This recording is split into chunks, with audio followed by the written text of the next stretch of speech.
دوستو آداب۔ دانیل اور نہمیہ دشمنوں کے ملک میں رہنے کے لیے مجبور ہوئے، لیکن وہ ایک سچے خدا کی عبادت کرتے تھے۔ اس طرح وہ عظیم انسان بنے۔ جب آپ یہ آواز سنیں تو کتاب کی اگلی تصویر دیکھیں۔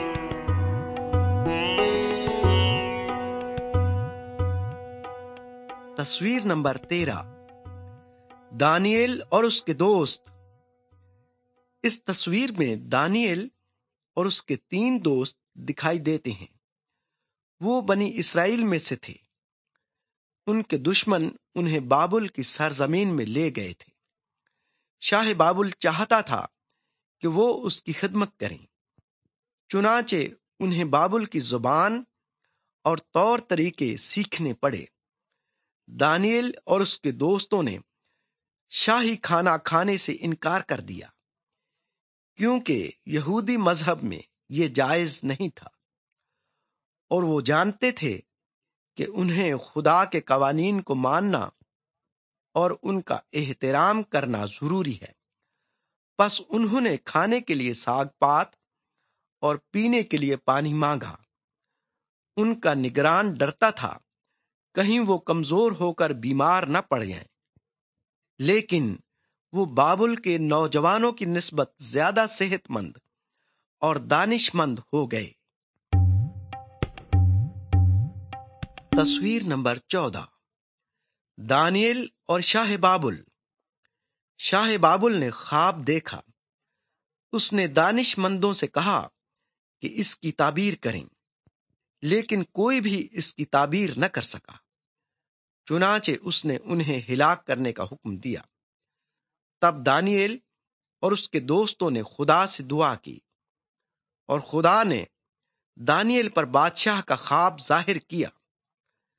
دانیل بادشاہ کے پاس گیا اور اس سے کہا، آسمان پر ایک خدا ہے جو راز کی باتیں آشکارا کرتا ہے۔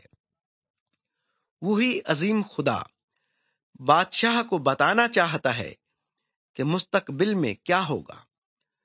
بادشاہ نے خواب میں دنیا کی تمام بادشاہتیں دیکھیں۔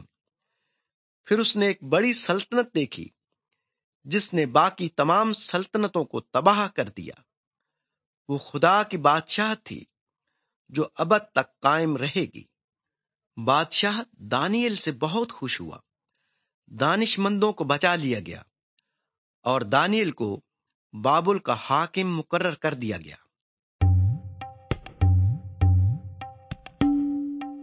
تصویر نمبر 15، سونے کی مورت۔ شاہ بابل نے سونے کی مورت بنائی۔ اس نے اپنے سرداروں کو بلایا کہ وہ آ کر مورت کو دیکھیں۔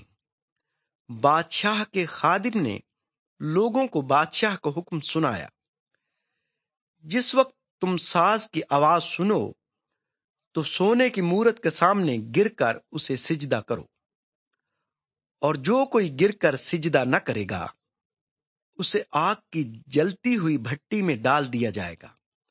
دانیل کے ساتھیوں یعنی صدرک، میسک اور عبدنجو نے سونے کی مورت کو سجدہ نہ کیا، کیونکہ وہ صرف خدا کی عبادت کرتے تھے۔ کچھ لوگ بادشاہ کے پاس گئے اور عرض کی کہ چند بنی اسرائیلی تیری نافرمانی کر رہے ہیں۔ وہ نہ تو تیرے معبودوں کی عبادت کرتے ہیں اور نہ ہی سونے کی مورت کی پرستش۔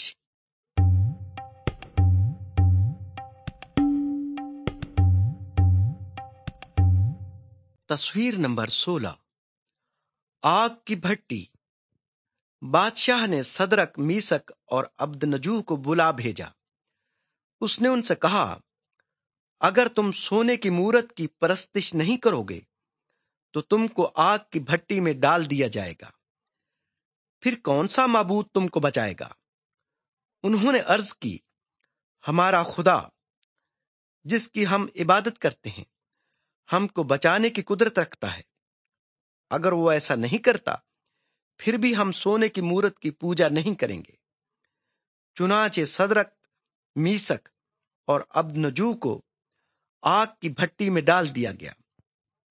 تب بادشاہ پکار اٹھا، دیکھو میں 4 شخص آگ میں چلتے پھرتے دیکھتا ہوں، چوتھے کی صورت الہ سادے کی سی ہے۔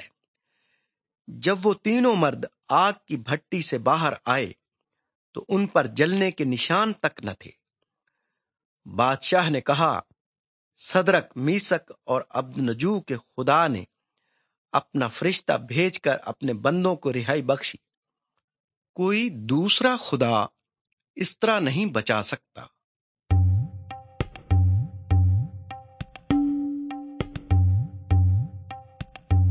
تصویر نمبر 17۔ دانیل خدا سے دعا کرتا ہے۔ دانیل کا اس ملک میں بڑا مرتبہ تھا۔ دوسرے حاکم اس سے حسد کرنے لگے۔ وہ اس میں کوئی عیب نہ ڈھونڈ سکے، کیونکہ دانیل بادشاہ کا حکم مانتا تھا۔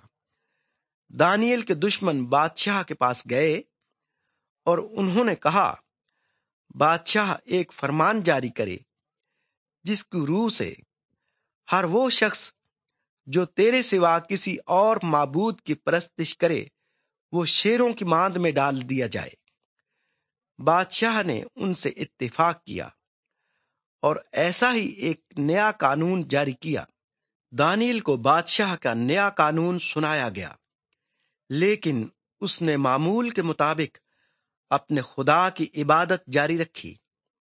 جب اس کے دشمنوں نے اسے دعا کرتے ہوئے دیکھا تو انہوں نے بادشاہ کے پاس جا کر کہا، دانیل نے تیرے بنائے ہوئے قانون کو نہیں مانا۔ تصویر نمبر 18۔ دانیل شیروں کی ماند میں۔ بادشاہ نہیں چاہتا تھا کہ دانیل شیروں کی ماند میں مرے، لیکن وہ قانون کو نہیں بدل سکتا تھا۔ پس دانیل کو شیروں کے آگے ڈال دیا گیا۔ اگلے دن صبح سویرے بادشاہ جلدی سے شیروں کی ماند پر پہنچا اور پکارا، دانیل، کیا تیرے خدا نے تجھے شیروں کے منہ سے بچا لیا؟ اور دانیل نے جواب دیا، میرے خدا نے اپنے فرشتے کو بھیجا اور اس نے شیروں کے منہ بند کر دیے۔ بادشاہ نہایت خوش ہوا۔ دانیل کو شیروں کی ماند سے نکالا گیا۔ بادشاہ کے حکم پر دانیل کے دشمنوں کو شیروں کے آگے ڈال دیا گیا۔